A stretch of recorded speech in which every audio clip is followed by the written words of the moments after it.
আমার ইমামে হাসান শহীদ বরণ করলেন। ইমামে হুসাইন রাদিয়াল্লাহু তাআলা আনহু একাই হয়ে গেলেন। একাই আর ভালো লাগে না।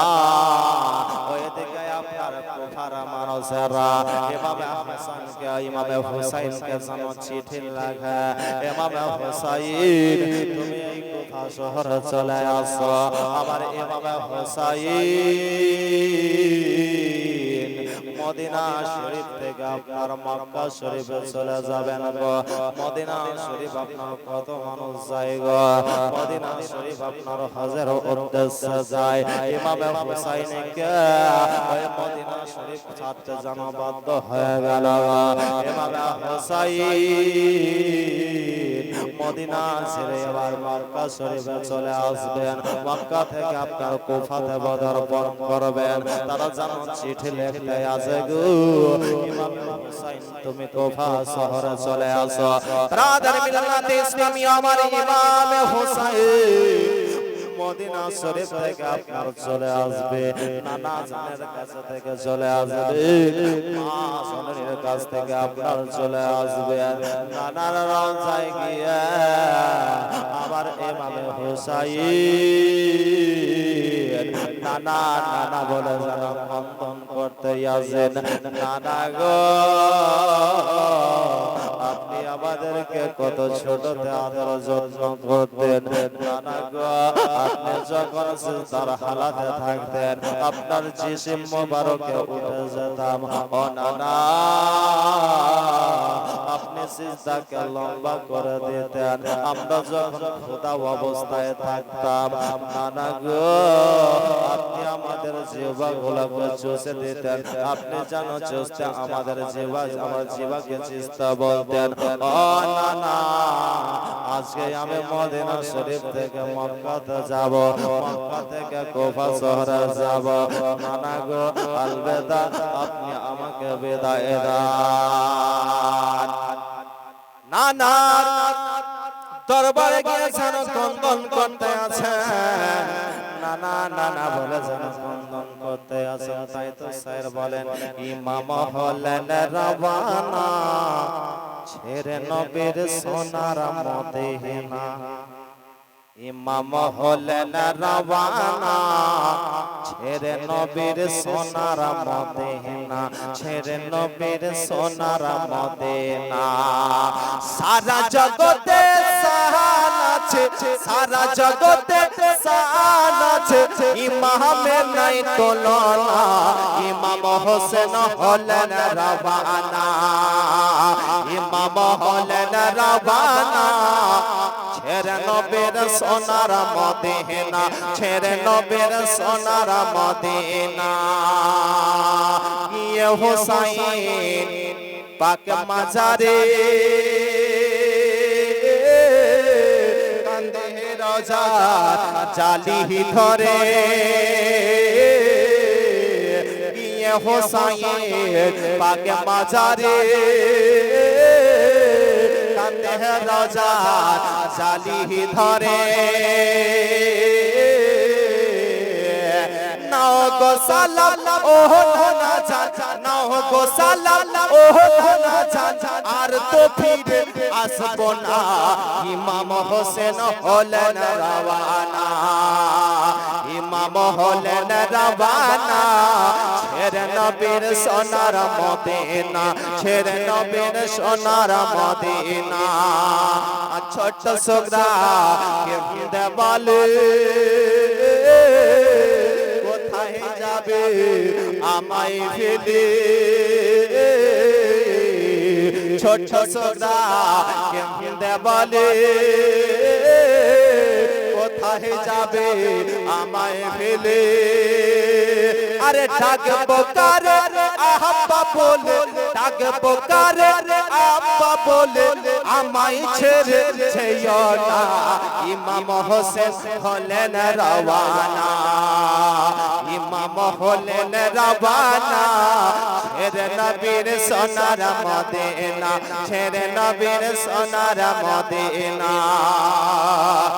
গিয়ে হুসাইন পাক কারবালাতে আর শহীদ হলে দিনের তারে গিয়ে হুসাইন পাকার বালাতে শহীদ হলে দিনের তারে আরে লিখা আছে কোরআনেতে লিখা আছে কোরআনেতে শহীদেরা মরে না ইমাম হোসেন হলেন রওয়ানা ইমাম হলেন রওয়ানা ছেড়ে নবীর সোনার মদিনা ছেড়ে নবীর সোনার মদিনা ইমাম হলেন রওয়ানা ছেড়ে নবীর সোনার মদিনা আমার ইমামে হুসাইন নানা জানের রওজা থেকে আলবেদা জানিয়ে জননন্দন করতে করতে মায়ের রওজার চালিতে মায়ের রওজার চালে ধরে জননন্দন করতে আসে বেরাদার মায়ের কাছে জানাইছে কন্দন করতে আসে মাহাকু আমি এই মদিনা থেকে মক্কা শরীফে চলে যাব মক্কা থেকে আমি জনকাপ কুফাতে চলে যাব ও আমাকে বিদায় দাও গো বিদায় দাও বেরাদার মা চরণে জানাজে বিদায় দিতে আসেন কে মায়ের রওজা চালি ধরে মোর হোসাইন কেন্দে বলে বিদায় দাও গো মা জননী কার বাহানায় যাচ্ছি চলে মহব্বতে কে মায়ের রওজা চালি ধরে মোর হোসাইন কেন্দে বলে বিদায় দাও গো মা জননী কার বাহানায় যাচ্ছি চলে কার বাহানায় যাচ্ছি চলে বিদায় দিতে মা ফাতেমার বিদায় দিতে মা ফাতেমার ঝরে যাই চোখের পানি মা ফাতেমা জানানি তোমার হোসাইন বাঁচাতে দিন তোমার হোসাইন বাঁচাতে দিন কারবালাই হল কুরবানি মা ফাতেমা জানানি ব্রাদার মিল্লাতে ইসলামিয়া আমার ইমামে হোসাইন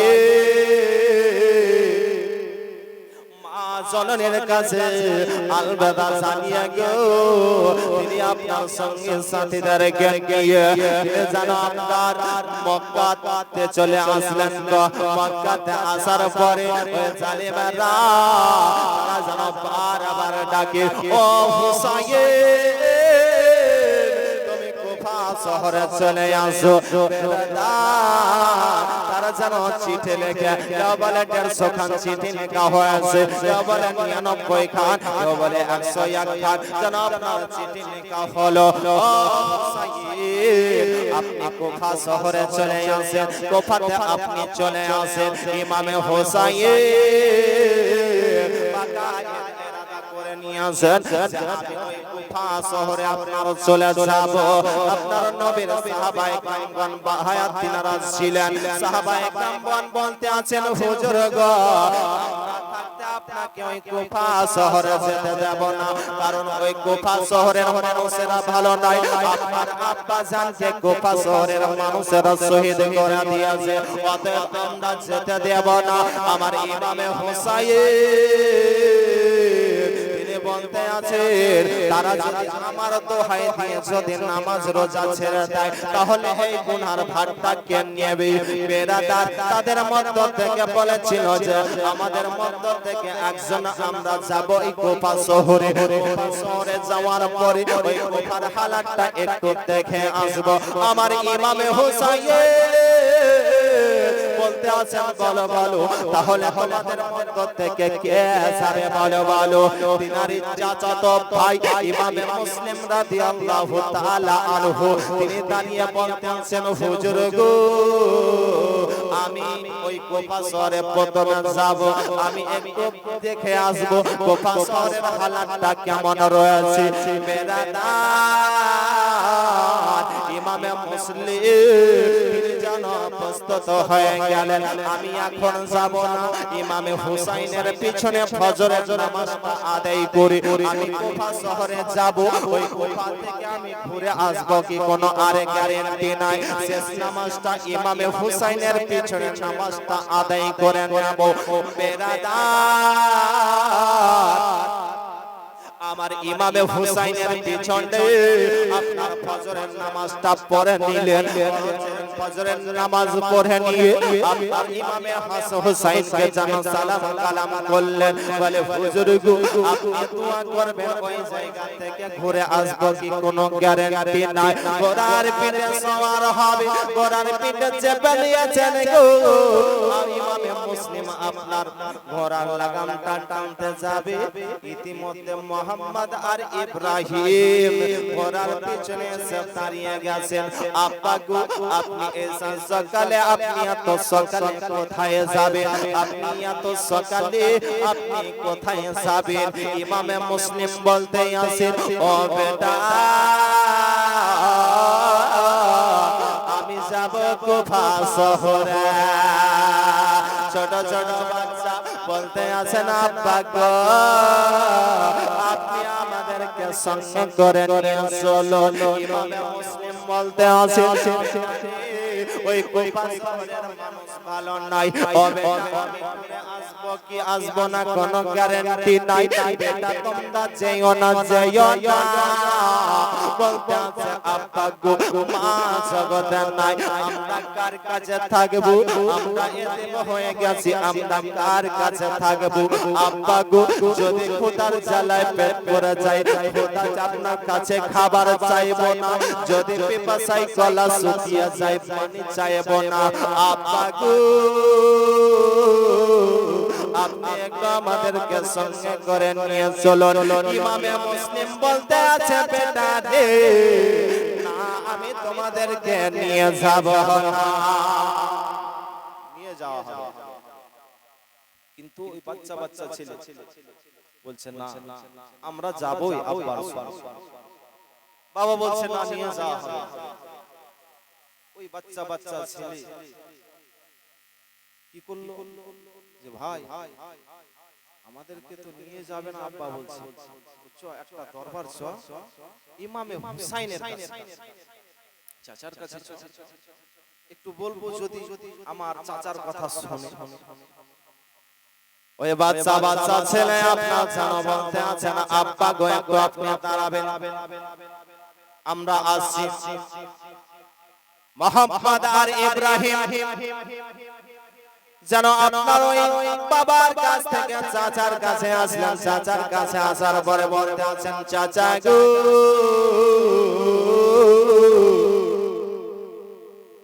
আমার আব্বা জান কুফা শহরে চলে যাচ্ছে আমরা কার কাছে থাকবো চাচা গো একটু আপনি বলে দেন যেন সঙ্গে করে আমাদেরকে নিয়ে যায় ইমামে হুসাইন বলতে আছেন গো ইমামে মুসলিম কি হলো বলে তোমার ছেলের কাকতি আর মিনতি দেখা যায় একটু সঙ্গে করে নিয়ে আসো ইমামে হুসাইনের কথা আর ফেলা যাবে কি করলেন ওই বাচ্চা বাচ্চা ছেলেকেও সঙ্গে নিলেন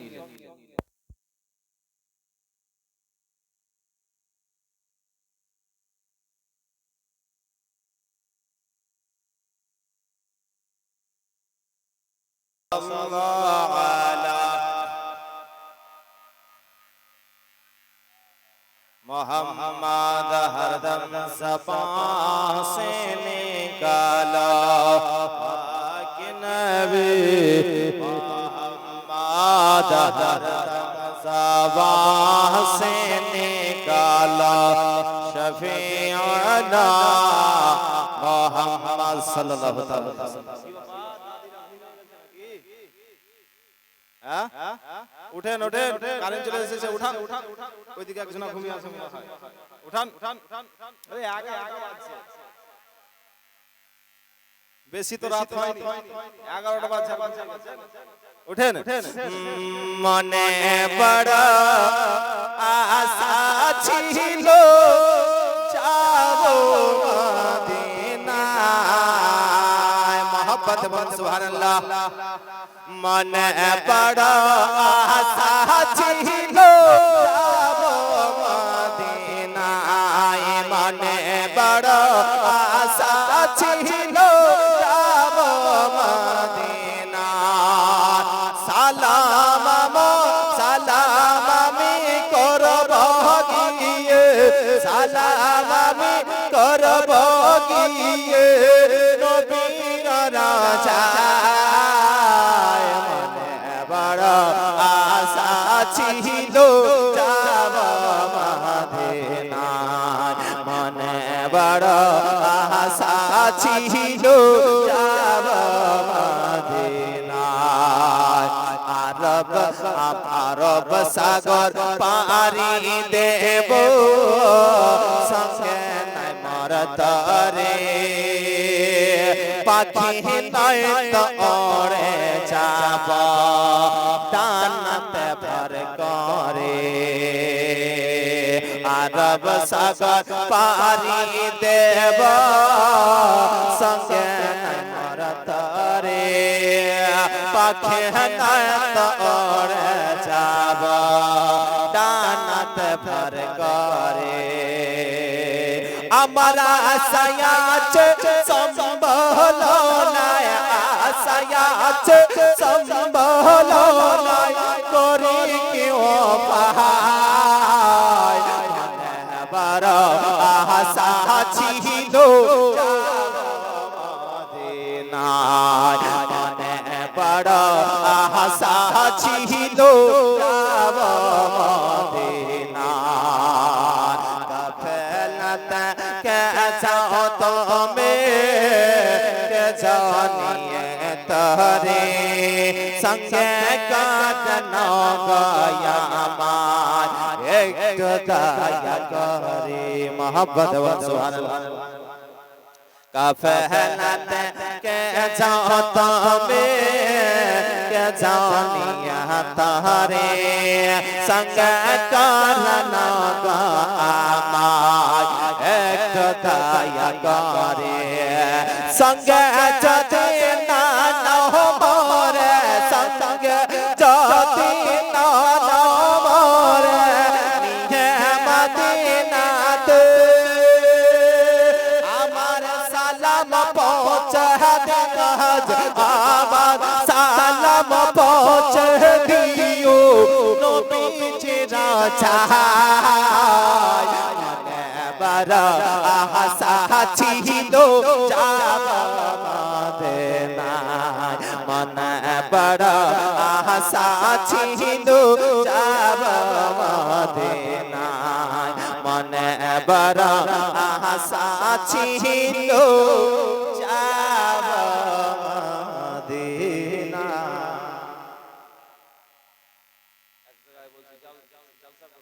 বলছে সুবহানাল্লাহ। আপনারা এইরকম ভাবে বসে আছেন, একটু হুহা করুন তবে তো ভালো লাগবে। ব্রাদার ইসলামিয়া বলতেছিলাম যে ইমামে মুসলিম রাদিয়াল্লাহু তাআলা আনহু কুফা শহরে যাবেন।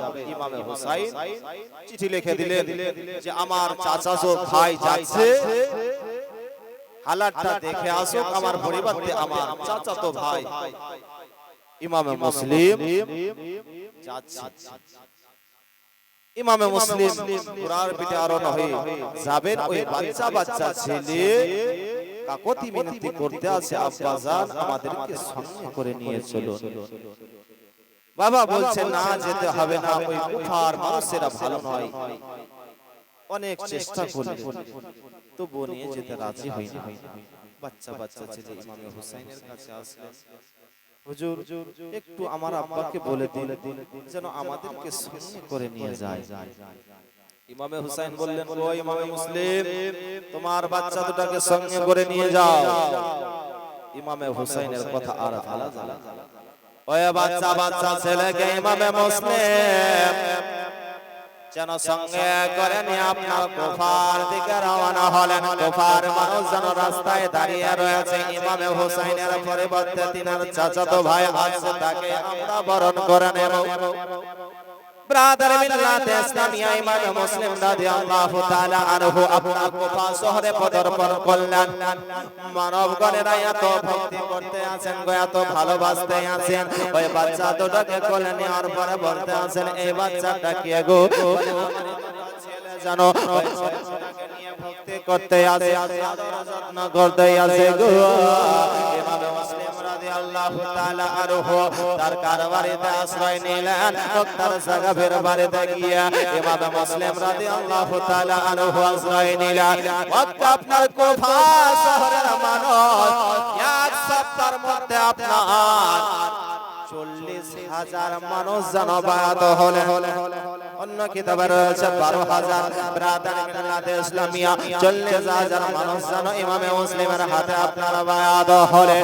মুসলিম রাদিয়াল্লাহু তাআলা আনহু তিনি দেখলেন কুফা শহরের হালাতটা ভালো রয়েছে, মানুষরা ভালো রয়েছে। ইমাম মুসলিম কি করলেন গো? একটা চিঠি লিখলেন, ইমাম হুসাইনকে চিঠি লিখলেন যে হুজুর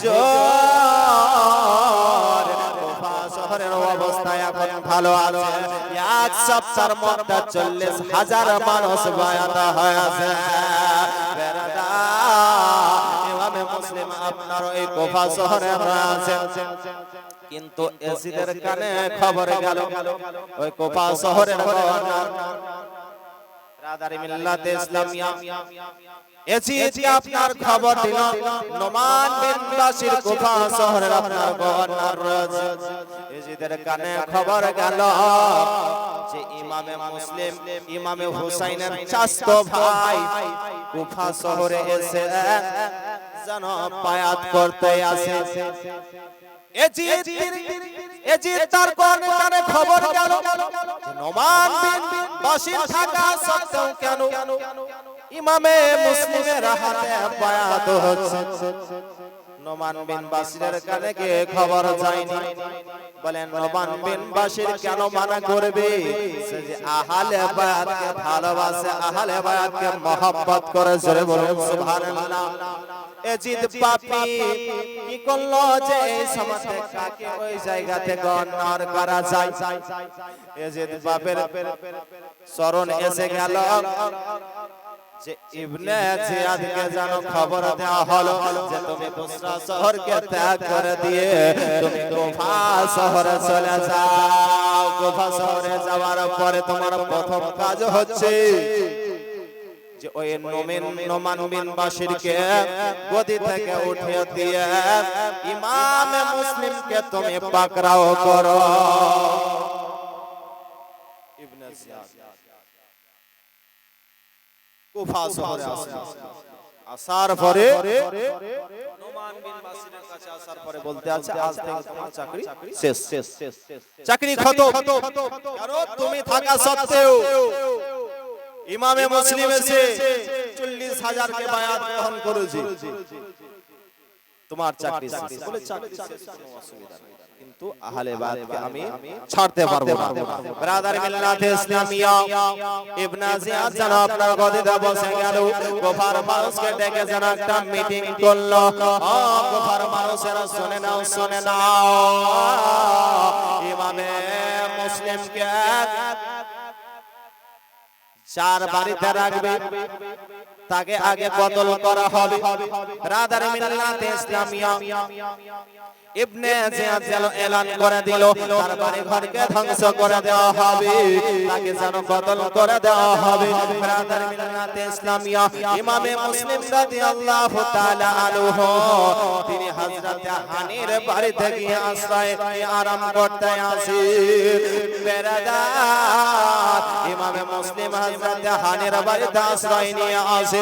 ওইদিকে আপনার এলান করে দেওয়া হয়েছে যে ইমামে মুসলিমকে কেউ যদি ধরে দিতে পারো ইনাম দেওয়া হবে, টাকা পয়সা দেওয়া হবে। একজন জাসুসিকে ছাড়লো, 300 টাকা নিয়েছে, কিন্তু আপনার ইমামে মুসলিমকে খোঁজ করতে আরম্ভ করে দিয়েছেন।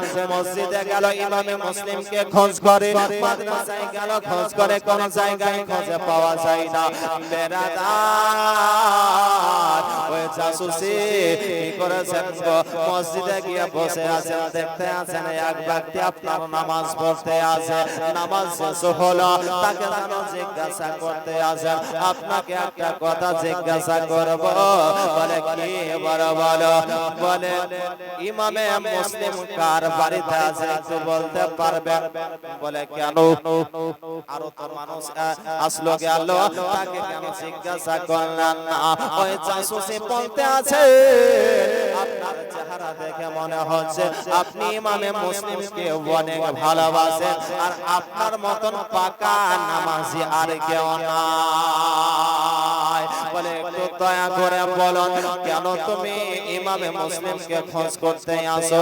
বলে আমার অনেক গুনাহ হয়ে গেছে, এই 300 টাকা এনে আমি ইমামে মুসলিমের হাতে বায়াত হব, আমার গুনাহগুলো ঝরাবো, আমার যেন অনেক গুনাহ হয়েছে। বেরাদার ওই ব্যক্তি বলল, ঠিক আছে, তোমাকে আমি একটা বাড়ি বলে দেব, হয়তো তুমি চিনতে পারবে না, তবে তোমাকে আমি সঙ্গে করে নিয়ে যাচ্ছি। বেরাদার মিল্লাত ইসলামিয়া ওই জাসুসিকে সঙ্গে করে নিয়ে হযরত হানির বাড়ির দরজায় পৌঁছে দিলেন। এটাই হলো হানির বাড়ি। এই বাড়িতে ইমামে মুসলিম আরাম করতে আসে। দরজায় আওয়াজ দেওয়া হয়, দরজা আওয়াজ দেওয়া হয়। হযরত হানি দরজা খুললেন। বলে কি? বলে এই বাড়িতে ইমামে মুসলিম আছে। বলে কেন? বলে আমার অনেক গুনাহ হয়ে গেছে গো, আমি গুনাহ ঝরার জন্য এসেছি, এই 300 টাকা নিয়ে এসেছি, আমি মরে দেখাবো, এজন্য আমি ইমামে মুসলিমকে খোঁজ করতে আসি। দরজা খুলে দেওয়া হলো। আপনার গুনাহগার বদকার ব্যক্তি ইমামে মুসলিমের কাছে যাওয়ার পরে আপনার যেন আদর যত্ন বসে গিয়েছে। বলে হুজুর গো, আমার অনেক গুনাহ হয়ে গেছে, গুনাহ ঝরার জন্য এসেছি হুজুর গো, আপনার কাছে আমি মুরিদ হব। এই দেখেন 300 টাকা এনেছি, 300 টাকা নিয়ে আপনাকে খোঁজাখুঁজি করছি যে আমি আপনার হাতে বায়াত হব, আমি যেন গুনাহ ঝরাবো। ওই মানুষটা গুনাহ ঝরার জন্য আসেনি, ইমামে মুসলিমকে ধরার জন্য এসেছি। বেরাদার ওই ব্যক্তি কন্দন করে করে আপনার ইমামে মুসলিমকে যেন 300 টাকা ধরিয়ে আপনার কি করলেন গো? দেখেন ইবনে জিয়াদের দরবারে খবর দিয়ে দিল। ইবনে জিয়াদের দরবারে খবর দিল হযরত হানির বাড়িতে ইমামে মুসলিম আরাম করতে আছে। ইমামে মুসলিম আরাম করতে আছে। ইবনে জিয়াদ বলল, যাও হযরত হানিকে আগে নিয়ে আসো। ব্রাদারি মিল্লাত ইসলামিয়া হযরত হানিকে ওই বাড়ি থেকে আপনার নিয়ে আসা হলো।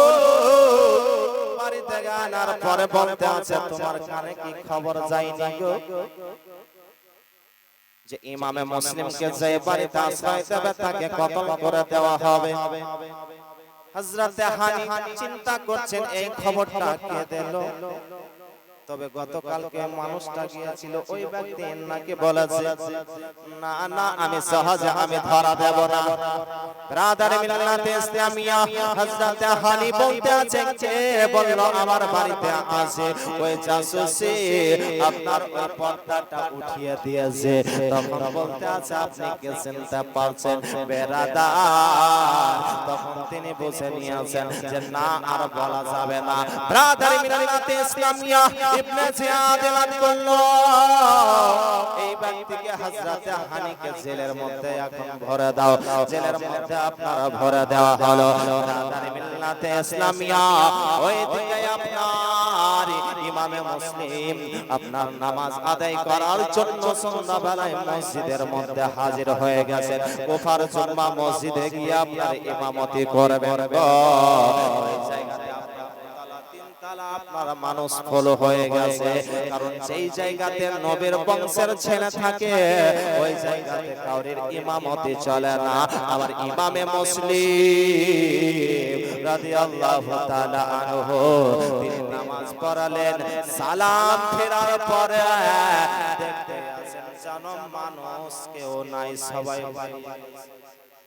চিন্তা করছে কি ব্যাপার, এত এতগুলো মানুষ আমার পিছনে ইক্তেদা করলো, কাউকে দেখা যায় একটা মানুষ ওযু করছে, তাকে জিজ্ঞাসা করা হলো, কি ব্যাপার সবাই কোথায় গেল?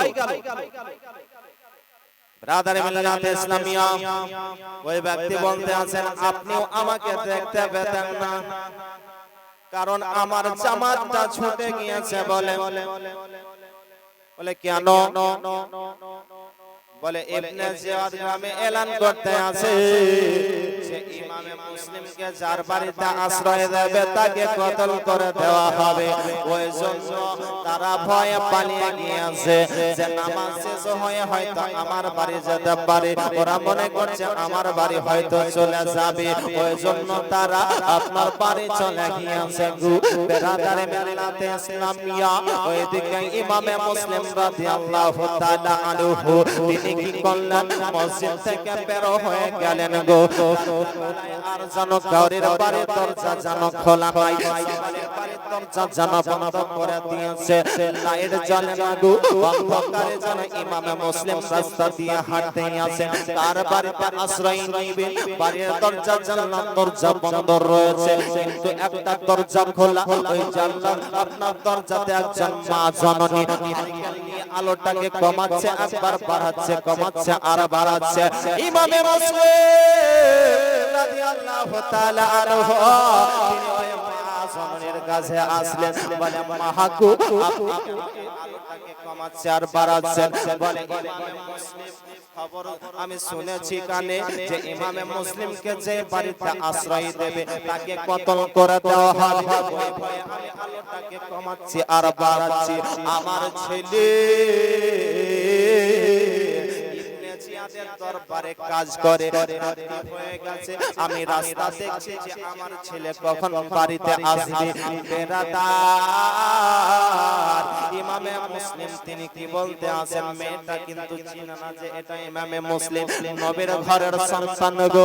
বেরাদার মিল্লাতে ইসলামিয়া ওই মেয়েটার কাছে বলতে আছেন, মা গো আমাকে বড় পিপাসা লেগেছে, আমাকে পানি দাও, পানি দাও। তাহলে নবী মুস্তাফাকে বলি তোমাকে কিয়ামতের দিন হাউজে কাউসারের পানি পান করাবো। জোরে বলুন সুবহানাল্লাহ।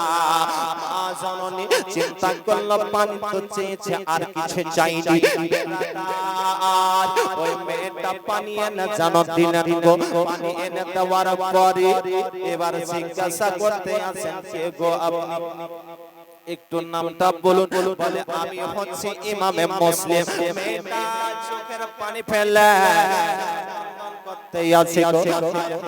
আমি কি করলাম, নবীর বংশের ছেলেকে এই দরজাতে আমি এতক্ষণ থেকে দাঁড়িয়ে রেখেছি, আমি আল্লাহর দরবারে কি জবাব দেব?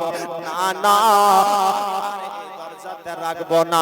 বাড়ির মধ্যে প্রবেশ করলেন গো, বাড়ির মধ্যে আপনার একটা ঘর ফাঁকা রয়েছে, ওই ঘরের মধ্যে বললেন আপনি এই ঘরের মধ্যে আরাম করেন। মিল্লাতে ইসলামিয়া ওই মা জননীর নাম ছিল তুয়া বিবি। জোরে বলুন সুবহানাল্লাহ।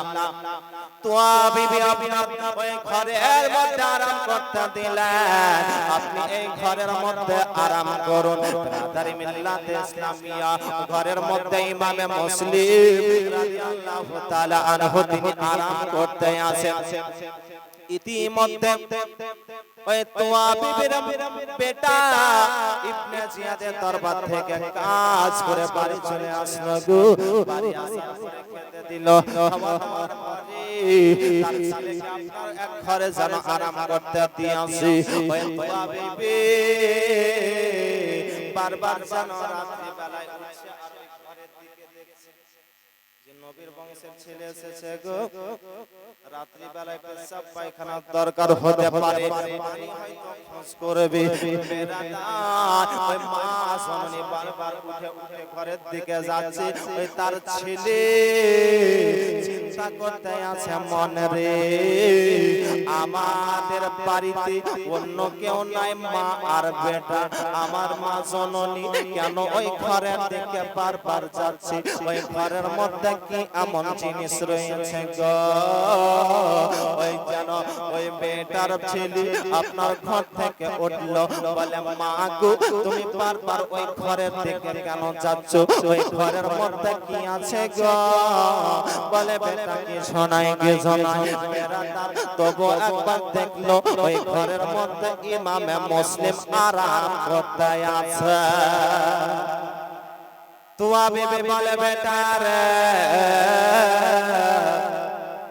তুমি ইবনে জিয়াদের দরবারে কাজ করো বেটা, তবে ইবনে জিয়াদকে খবর দিও না রে বেটা। বেরাদার কিন্তু মায়ের কথা শুনলো না। ওই ছেলে সকাল বেলায় আপনার তাড়াতাড়ি কাজে বের হয়ে গেল, 9টা 10টায় যায় প্রত্যেকদিন, কিন্তু আর 9টা 10টা বাজালো না। তাড়াতাড়ি আপনার কি করলো ওই ছেলে ইবনে জিয়াদের দরবারে হাজির হয়ে গেল। মুসলিমকে পাওয়া গিয়েছে বাড়িতে ইমামে মুসলিম আরাম করতে আছে। ইবনে জিয়াদ যেন মানবগণকে পাঠিয়ে দিল গো। পাঠিয়ে দেওয়ার পরে বাড়িতে যেন আপনার ঘেরাও করে নেওয়া হয়েছে। ইমামে মুসলিমের কানে আওয়াজ গেল, কেন আওয়াজ পাওয়া যাচ্ছে গো? বেরাদার দরজা খুলে দেওয়া হলো, ইমামে মুসলিমকে যেন ধরে আনা হলো। আনার পরে ইবনে জিয়াদের দরবারে হাজির করার পরে বলতে আছে